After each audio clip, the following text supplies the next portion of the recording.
Wellman TV. Dino Abante. Kabanata 171. Hindi ito magtatapos ng ganito. Ano? Sa iyong paningin, ako ba ay isang tao na hindi man lang makayanan ang ganitong halaga ng pera? Si Jessica ay madaling pasayahin. Sa pamamagitan lamang ng pagbibigay sa kanya ng mataas na kalidad na Imperial Green Jade na ito, siya ay kikiligin. Ang pinakamataas na kalidad na ito. Ang Imperial Green Jade ay kasalukuyang nagkakahalaga ng halos 10 bilyon ngunit ito ay may potensyal pa rin sa isang taon, ang halaga nito ay maaaring umabot ng 100 bilyon. Ibinigay ni Dino kay Jessica ang Imperial Green Jade na may pabirong mungkahi. Jessica, nakasecure na tayo ng treasure worth 10 billion. Tara na, umuwi na tayo. Delikado ang paglalakad kasama ang yaman na ito sa oras na ito. Kung tutuusin, ang kaligtasan sa New York ay hindi kasing ganda ng iniisip ng isa. Okay. Uuwi na tayo. You'll see how I'll deal with you at home, sanggal ni Jessica kay Dino at saka ibinalik sa kamay niya ang Imperial Green Jade. Ito ay isang bagay na napanalunan mo, dapat mong hawakan ito. Samantala, nagngangalit pa rin si Andrew habang iniiwan si King. Isang asong gala ang dumaan sa kanya, at sa kanyang galit, sinubukan niya itong sipain. Gayunpaman, mabilis na umiwas at gumanti ang aso sa pamamagitan ng pagkagat sa guya ni Andrew. Pagkatapos ng kagat, ang aso ay tumalon at nawala. Ah! Damat! Napasigaw si Andrew sa sakit, napahawak sa paa. Tapos mabilis na lumapit si Christopher. Andrew, okay ka lang? Mukha ba akong okay sa'yo? Kahit isang asong ligaw-ligaw ay nangangahas na kagatin ako. Huwag kang mag-alala, Andrew, hayaan mo akong magbenda para sa iyo.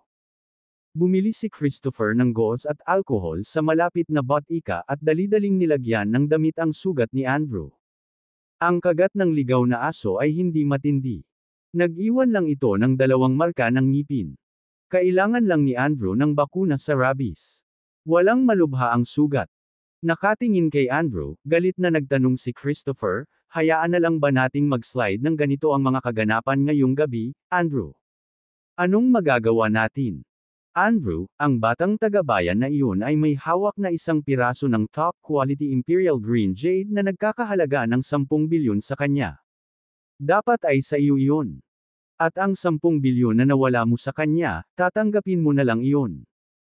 Huwag gusto mo ba niyang bayaran ang lahat ng may interes? Hindi ba halata? Pinahiya ako ng batang taga-bayan na iyon. Siyempre, gusto kong gantihan niya ang bawat sentimo. Andrew, I know a guy, one of the 72 great martial arts masters in the USA. Right now, he's in New York. With just one word from you, I can call him right away. If he is willing, he can deal with ang batang taga-bayan na iyon ay mabilis at isecure ang Imperial Green Jade na iyon para sa iyo. At saka, maaari pa niyang ihatid si Jessica sa iyong kama, sa iyong pagtatapon. Hindi makapaniwalang tumingin si Andrew kay Christopher, one of the 72 martial arts masters. You know such a person. Andrew, I didn't save lives and sharpened my medical skills for nothing. That martial arts master was once gravely injured, and I saved him. So, you could say I'm his life-saving benefactor. Anong pangalan niya? Ang puting kilay, Ryan Walker. Ryan. Narinig na ni Andrew ang pangalang iyon noon pa man. Ngunit gayon pa man, kailangan niya ng kumpirmasyon. You're talking about that heartless white eyebrow Ryan who never blinked an eye when killing, the one who every move are deadly. Kabanata 172. Kailangang mamatay si Dino. Tumango si Christopher bilang kumpirmasyon, oo, yung lalaki. Then reach out to him now.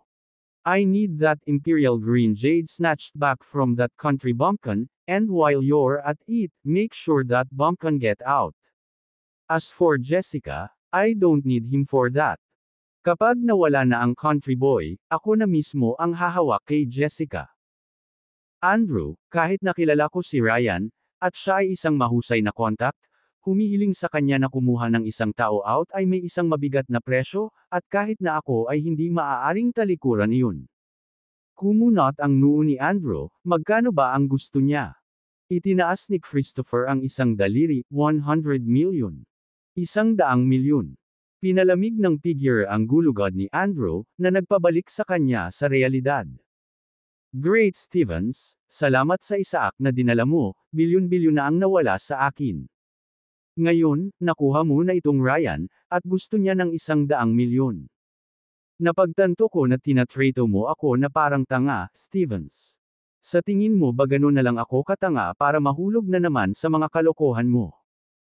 Ang pagbanggit ng pera ay naging makatuwirang muli kay Andrew, at tahasan niyang tinanggihan ang panukala ni Christopher. No. You're so wrong, Andrew. I honestly had no idea Isaac would pull something like that. But you can trust me on this. Ryan is reliable. Please, trust me just one more. Ryan is not a businessman like Isaac. Hindi siya naglalaro ng mga ganoong klase ng laro, at tiyak na hindi niya tataasan ang presyo sa huling minuto, huwag mag-atubiling humanap ng iba. Na si Dino ay hindi basta-basta alam mo at ako na kahit si Justin mula sa Black Panther Club ay hindi makakaya sa kanya. Kumunot ang noo ni Andrew sa paalala ni Christopher. Alam niya na pinalo ni Justin si Dino at inilatag ni Dino ang buong Black Panther Club. Nalaman din niya na maging ang chairman ng New York Marshall United ay mataas ang pagpapahalaga kay Dino dahil ang country bumpkin ang nagligtas sa kanyang buhay. Noong una, nakita ni Andrew si Dino bilang isang batang taga-bayan, katulong lamang ni Jessica, isang taong madali niyang maalis. Pero ngayon, naramdaman niyang may mali. Mukhang magaling itong tinatawag na country boy. Lahat. Higit pa rito, ang paraan ng pakikitungo ni Jessica kay Dino ngayong gabi ay higit pa sa normal na kaugnayan ng isang boss at isang katulong. Ito ay hindi kapani-paniwalang hindi karaniwan. Habang pinag-iisipan niya iyon, mas naramdaman ni Andrew na higit pa sa nakikita ng mata ang relasyon ni Jessica at Dino. Marahil ay nagkaroon sila ng mas malalim na koneksyon. Ang pag-iisip na ito ay nagdulot ng matinding kislap sa mga mata ni Andrew. Kailangang mamatay si Dino. Ngayong gabi. Nang makapagdesisyon na si Andrew, lumingon si Andrew kay Christopher at sinabing, 100 million? Okay, pero kailangan muna niyang kumilos. Sabihin mo kay Ryan na kunin ang batang taga-bayan. Kapag namatay ang bata, ipapadala ko sa kanya ang pera. Kaagad. Pero Andrew, laging binabayaran si Ryan bago gumawa ng trabaho. Ang 100 milyon para sa isang tao ay hindi isang mababang presyo. Kung si Ryan ay hindi payag na kumilos muna at mabayaran sa ibang pagkakataon, pagkatapos ay maghanap ng kung sino. Okay, Andrew, you can relax. Kakausapin ko kaagad si Ryan. Nailigtas ko na ang buhay niya noon, at naniniwala akong sumang-ayon. Sisiguraduhin kung ilalabas niya muna ang batang taga-bayan, pagkatapos ay mababayaran.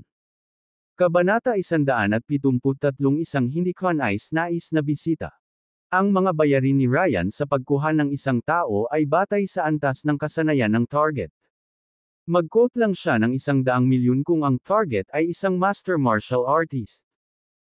At si Dino, ang batang taga-bayan, ay maaaring sumuntok, sigurado, ngunit naisip ni Christopher na si Ryan ay sisingilan lamang ng 10 milyong tuktok. Ang natitira sa 70 milyon. Well, mas masaya si Christopher na ibulsa ang windfall na iyon. Gustong-gusto ni Christopher ang pakikipagkaibigan ng higit sa anumang bagay na karaniwang alam niya sa kalahati ng New York. Halos 1/10 bahagi lamang ng kanyang kayamanan ang nagmula sa kanyang mga kasanayang medikal. Ang natitira. Ang lahat ay nagmula sa pagiging middleman. Sa malawak na 100 square foot na sala ng Matthews Mansion, nakaupo si Jessica na nakahiga sa sofa, nakakrossed ang mga paa, habang si Dino naman ay nakatayo sa harapan niya, nakangiting parang tulala. Cut it out. Sabihin mo. Sabihin mo kung ano. Sino yung magandang babae? Siya si Isabella. Presidente ng Prosperi Group at ang nag-iisang tagapagmana ng nangungunang tycoon ng Florida, si Chris. Isabella. Paano mo siya nakilala? Chris was cursed. I saved his life. Pero hindi ko ginawa ng libre, siningil ko siya. Upang patunayan ang kanyang kawalang kasalanan, ipinakita sa kanya ni Dino ang mga talaan ng paglilipat ng pondo. Bakit dalawa ang transaksyon? Maldita rin kasi siya eh. Tinulungan ko siyang mawala din ang sumpa niya. Kaya tinulungan mo siya sa isang sumpa, at iyon ang dahilan kung bakit pinahiram ka niya ng 10 bilyon. Mahal, ang Jade gambling event ngayong gabi ay pinangunahan ng mga Evans. Aling bato ang may Jade at alin ang wala? Tiyak na alam ni Isabela. Isa siyang businesswoman. Handa siyang magpahiram sa akin ng 10 bilyon para magkaroon ng malaking interes dito. Idiot ka. Binatuka ni Jessica si Dino ng isang mapang-akit na tingin, 10 bilyon. Pinalo mo ako ng 10 bilyon para sa wala. Bakit hindi mo sinabi sa akin ng mas maaga na ang bato ay garantisadong magkakaroon ng pinakamagandang kalidad na Imperial Green Jade na nagkakahalaga ng 10 bilyon? Hindi ba? Hindi mo ginawa. Dino. Maya-maya lang ay may mga ingay sa labas. Kaluskos. Napapikit si Jessica at nagtanong, narinig mo ba iyon? Oo. Isa bang pas ang galaba ang nakapasok sa bakuran? Ito ay hindi isang pusa. Ito ay parang tao. Isang tao. Baka magnanakaw. Hindi magnanakaw. Umiling si Dino, the way it sounds, that person is more likely a hitman. Isang hitman. Baka sa mukha ni Jessica ang takot habang nagtatanong, para saan? Clueless ka talaga. Kung may pumasok na hitman sa pinto, halatang nandito siya para patayin ako. Para patayin ka. Sino ang nagalit mo? Sino ang nagpadala sa iyo ng hitman? Si Andrew dapat. Pagkatapos kong mawalan siya ng bilyon ngayong gabi, dapat ay kinasusuklaman niya ang loob ko. Isa pa, ang tingin niya sa akin ay isang karibal sa pag-ibig, wala siyang ibang gugustuhin kundi ang makita akong durog-durog. Dahil doon, lumabas si Dino sa bakuran. Isang lalaki ang nakatayo roon na ang mga kilay ay kasing puti ng nyebe, na itinaas ang isang hubog na talim na malayo at kahanga-hanga. Ito ay walang iba kundi ang White Eyebrow Ryan. Pinaliit ni Ryan ang bakod upang makapasok sa lugar, sinadyang sipain ang isang laryo sa kanyang pagbaba, na naging sanhi ng pagkalansing nito sa lupa sa ingay. Sinadya niyang akitin si Dino sa labas. Sumunod naman si Jessica sa likod. Nang makita niya ang hindi pamilyar na lalaki, malamig siyang nagtanong, sino ka? Ano ang ginagawa mong trespassing sa kalagitnaan ng gabi? Kabanata 174 na nagbigay ng aral si Jessica. Hindi sinagot ni Ryan ang kanyang tanong ngunit nag-counter-ask, ikaw ba si Jessica?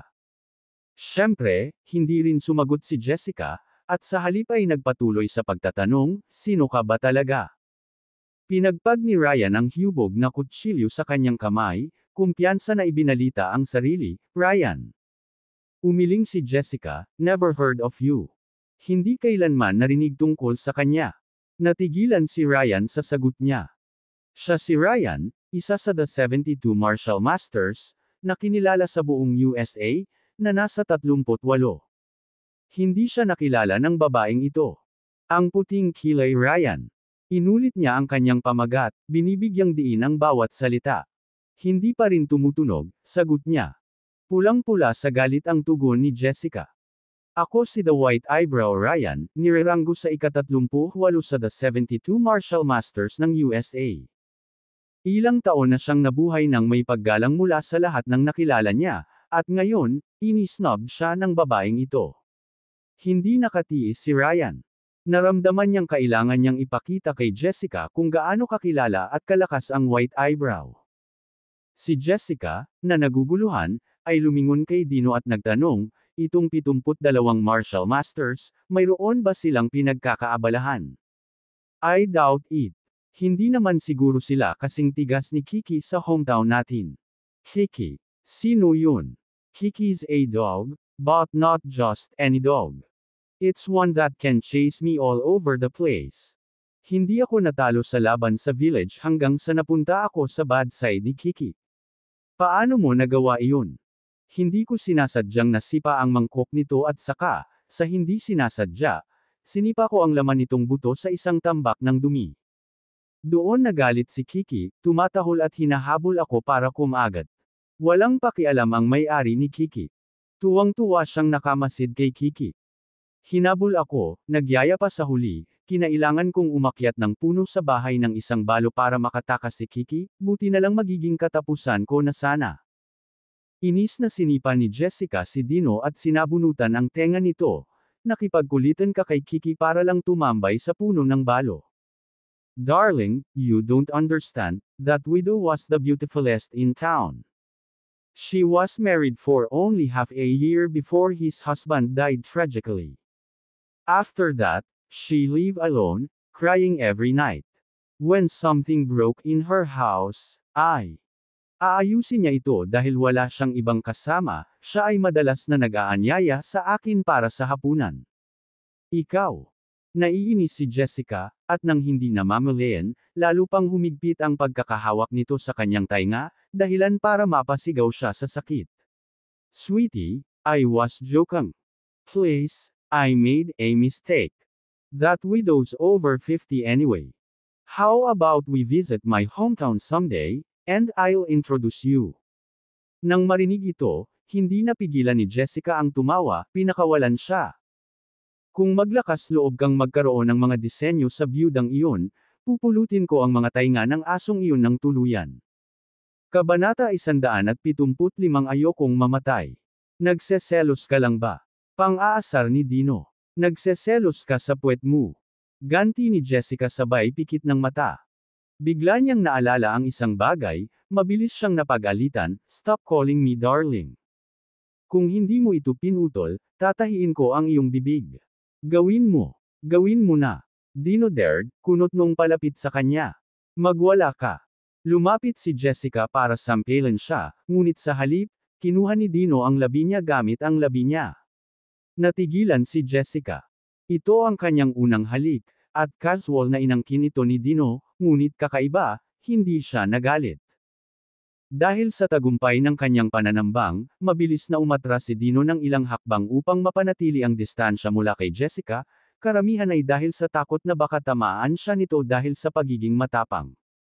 Tumakbo siya ng ganoon kalayo pagkatapos ng halik.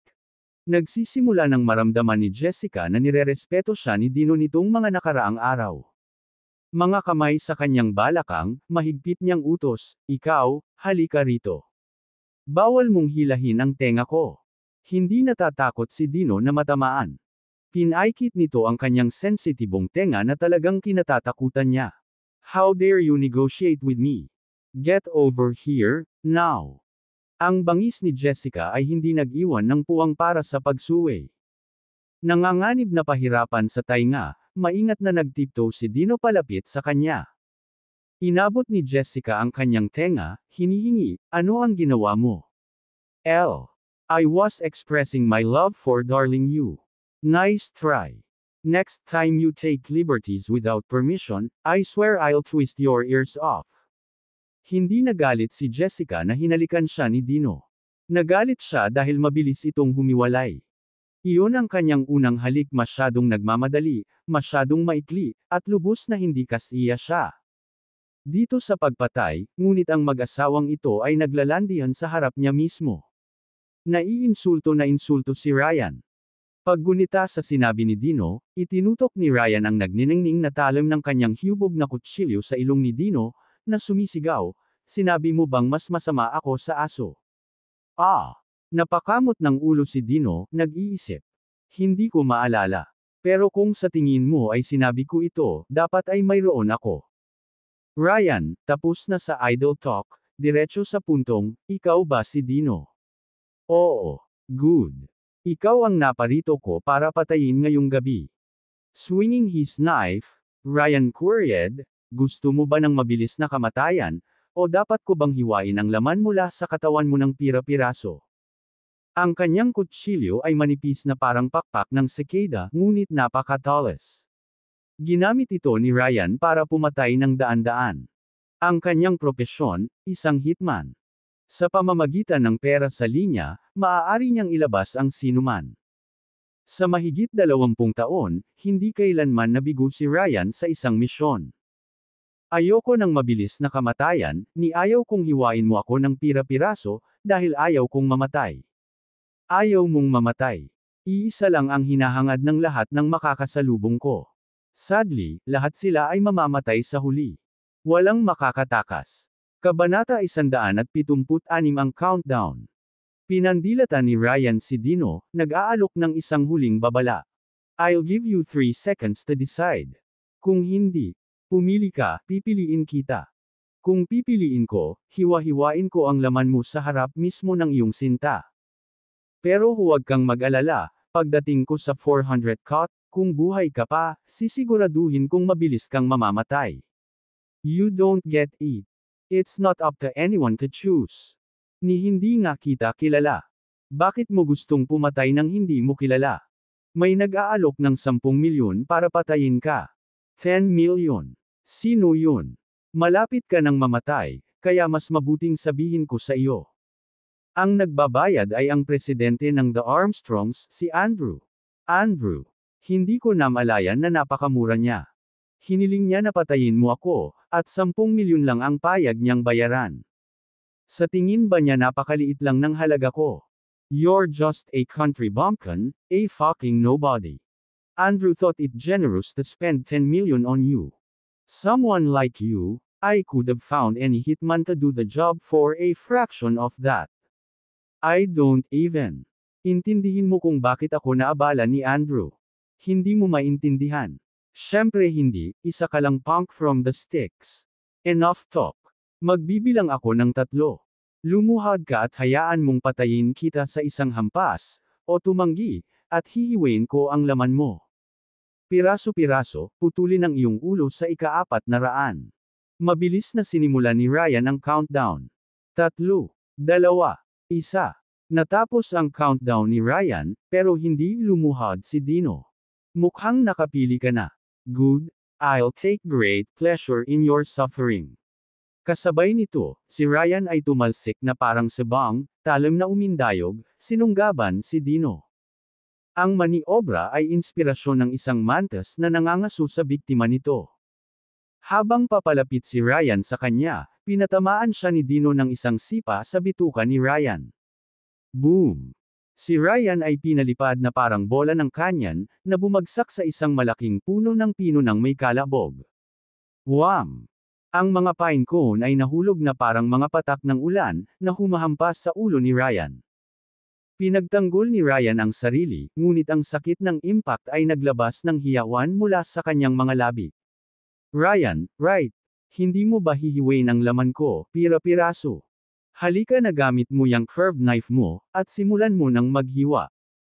Panunuyan ni Dino, nasa bulsa ang mga kamay at may ngisi sa mukha. Damn you! Si Ryan ay tumalsik mula sa lupa, na parang isang mabangis na tigre patungo kay Dino, gamit ang lahat ng kanyang lakas. Itinaas niya ang kanyang talam patungo sa leeg ni Dino, naglalayong putulin ang kanyang lalamunan. Ngunit bago pa makadugtong ang kanyang kutsilyo, muling bumaril ang binti ni Dino na may panibagong parusang sipa sa kanyang bituka. Boom! Si Ryan ay pinalipad sa pangalawang pagkakataon, hindi nataman ang pine tree kundi isang pekeng bundok sa tabi nito. Ang bundok, na itinayo mula sa malalaking bato, ay nabasag sa grabo sa pagkakabangga ni Ryan, mga batong bumagsak nang may bumagsak. Kabanata 177 ang Martial Master. Napahinga ang katawan ni Ryan sa harap ng artificial na bundok.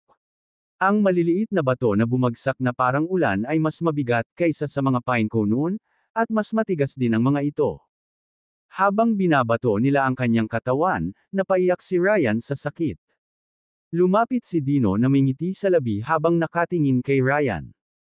Anong pakiramdam, Ryan?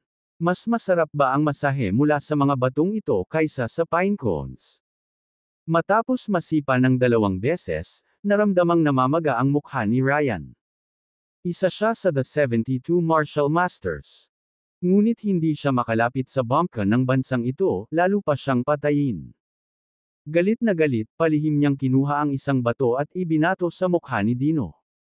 Mahusay na sinipa ni Dino ang bato pabalik. Dumiretso ito sa mukha ni Ryan. Bang! Isang mapurol na tunog ang sinundan ng pagtalsak ng dugo. Hinawakan ni Ryan ang kanyang mukha, kung saan nag-iwan ang nakanganga na butas ang bato, at napasigaw sa matinding paghihirap. Maganda ang mood ko ngayon. Ayokong patayin ka. Umalis ka dito. Nang harapin ang babala ni Dino at alam niyang hindi niya matatapos ang kanyang misyon, hindi na nagdalawang isip si Ryan at tumakbo. Pumasok si Jessica para siyasatin si Dino, tinitingnan siya mula ulo hanggang paa. Then she asked, "Nasaktan ka ba?" "I'm injured. It's pretty bad. I need a kiss from you to heal." "Magwala ka." Binigyan ni Jessica ng matalim na tingin si Dino at saka naglakad palayo, mariing nagkiklik ang mga takong niya. Sa isa pang villa, nag-e-enjoy si Joseph sa kanyang musika at inumin ng sumugod si Jessica, na may pag-aalalang tingin sa kanyang lolo. "Lolo, ayos ka lang ba? Ano ang posibleng mangyari sa akin? May hitman dito para patayin si Dino." Buti na lang at mas malupit siya sa hitman at pinalayas siya. Tiningnan ni Joseph ang kanyang apo na may pag-uusisa. "Dino, sinong gustong pumatay sa kanya? Paano ko malalaman? Speaking of which, bakit hindi ka agad pumunta sa akin noong nakilala mo ang hitman? May nangyayari ba sa inyo ni Dino?" "Lolo, anong pinagsasabi mo? I mean, may espesyal ka bang nararamdaman para sa kanya?" "Lolo, what are you thinking? I don't like him at all. At most, I just don't hate him as much." "Dati galit ka sa kanya. Lolo, hindi na kita kinakausap tungkol dito." Tinadyakan ni Jessica ang kanyang paa sa pagkadismaya, kahit na hindi siya umalis. "Oh, Lolo, may alam ka ba tungkol sa The 72 Martial Masters?" "I do. Tanging ang pinakamalakas na martial artist sa USA ang matatawag na Martial Masters. Mayroong dalawang listahan ng Martial Masters sa USA, the 36 Martial Masters and the 72 Martial Masters. Ang pagiging nasa the 36 Martial Masters list ay nangangahulugan ng pagkikita ng mas mataas ang mga pamantayan ng New York ay may 4 na malalakas na manlalaban, ngunit wala sa kanila ang nakagawa nito bilang isang Martial Master, lalo pat may ranggo sa the 72 Martial Masters. Tiningnan ni Joseph ang kanyang apo na may pag-uusisa. Bakit ang biglaang interes dito? Ang lalaking nabugbog at tumakas ni Dino ay nagsabing isa siya sa the 72 Martial Masters. Kabanata 178. Huwag mong paalisin si Dino. Ang tugon ni Jessica ay lubos na natigilan kay Joseph. Hindi siya makapaniwala at tinanong ang kanyang apo, "Ano ang sinabi mo?" "Ang sinasabi mo ay pinalayas ni Dino ang isang Earthfiend Martial Master." "Oo. Ang Martial Master na iyon ay parang baguhan sa harap niya. Hindi man lang siya makalapit kay Dino.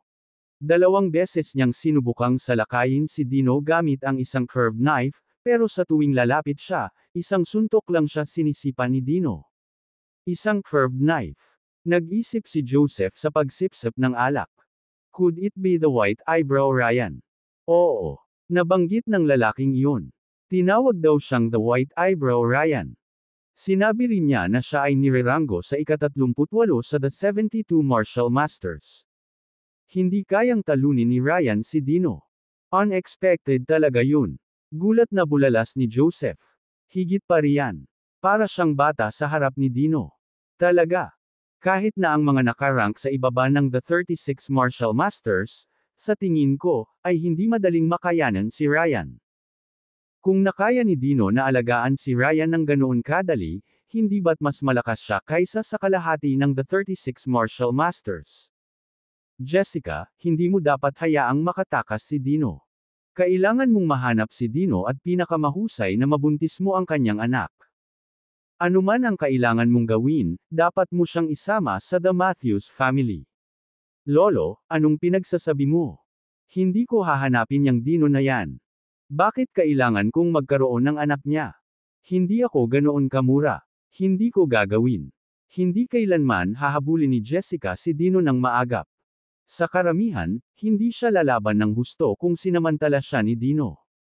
Maaaring payagan niya siya ng kaunting pahinga, ngunit tiyak na hindi masyado. Pumunta si Joseph sa isa pang silid at kinuha ang isang kahon na gawa sa kahoy na sinigurado ng gintong kandado, at ipinasa ito kay Jessica. Nasa loob ang The Grass of the Sealed Dragon, isang regalo sa kasal na inihanda ko para sa iyo. Dalhin ito sa Dino at sabihin mo sa kanya na kapag ikinasal ka na, ang Grass of the Sealed Dragon ay pag-aari niya. Lolo, anong sinasabi mo? Dahil ayaw mong maging maagap, maaari kang mag-alok kay Dino ng kaunting tukso para hikayatin siya. Tukso. Lolo, sinasabi mo ba na ang alindog ng apo mo ay mas mababa sa the grass of the sealed dragon? Ah! Nagulat si Joseph, nagmamadaling nagpaliwanag, hindi yan ang ibig kong sabihin. Kung hindi yon ang ibig mong sabihin, bakit mo sinasabi sa akin na gamitin ang the grass of the sealed dragon para tuksuhin siya?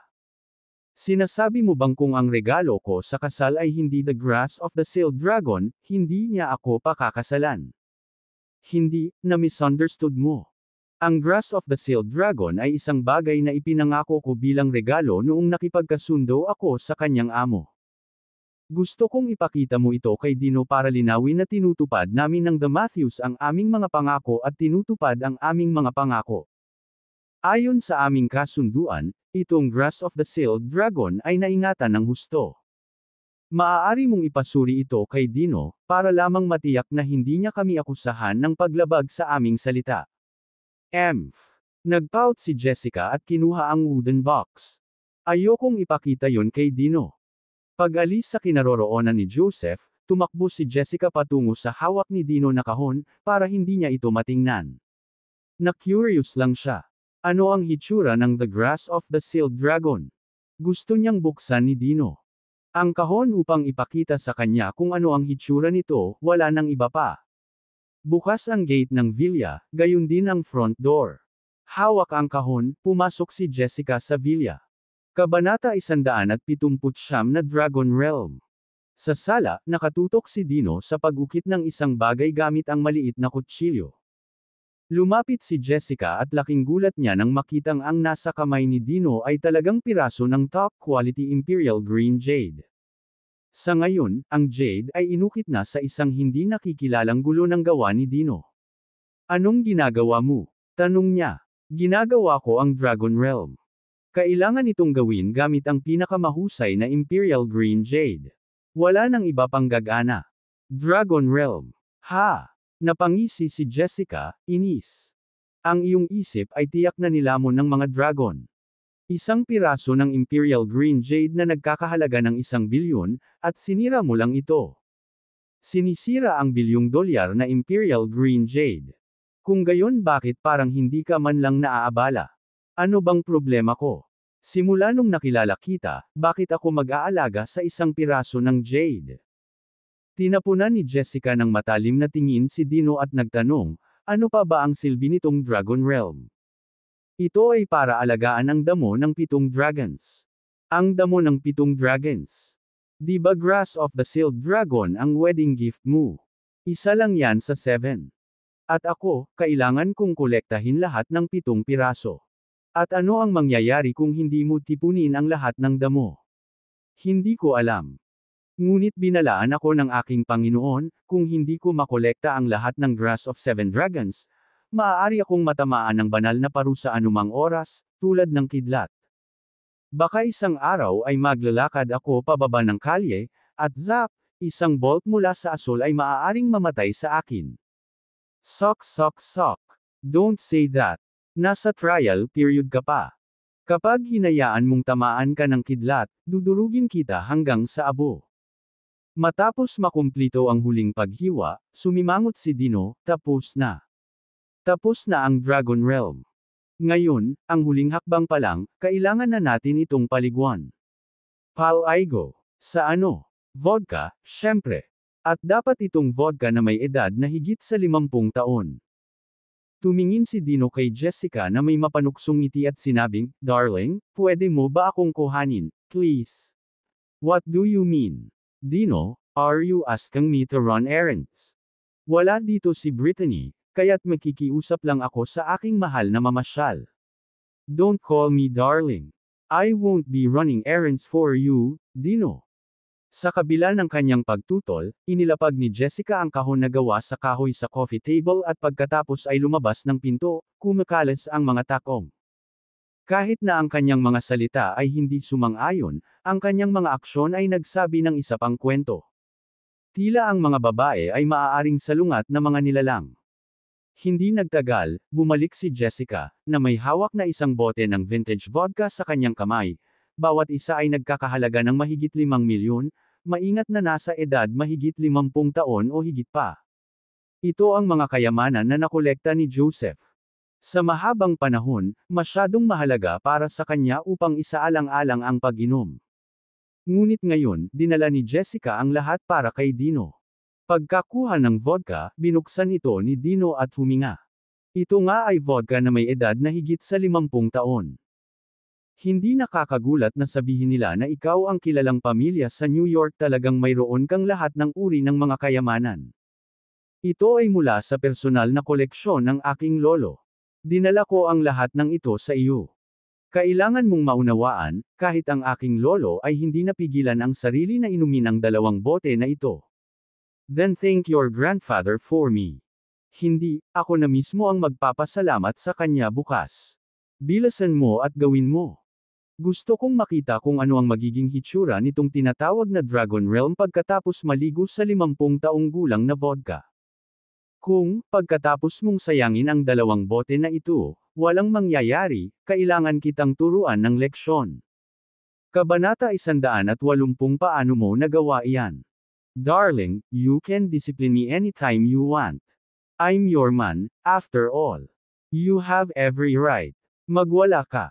Sa gitna ng kanilang malandi na pagbibiro, sinimulan ni Dino na hugasan ang Dragon Realm ng vodka.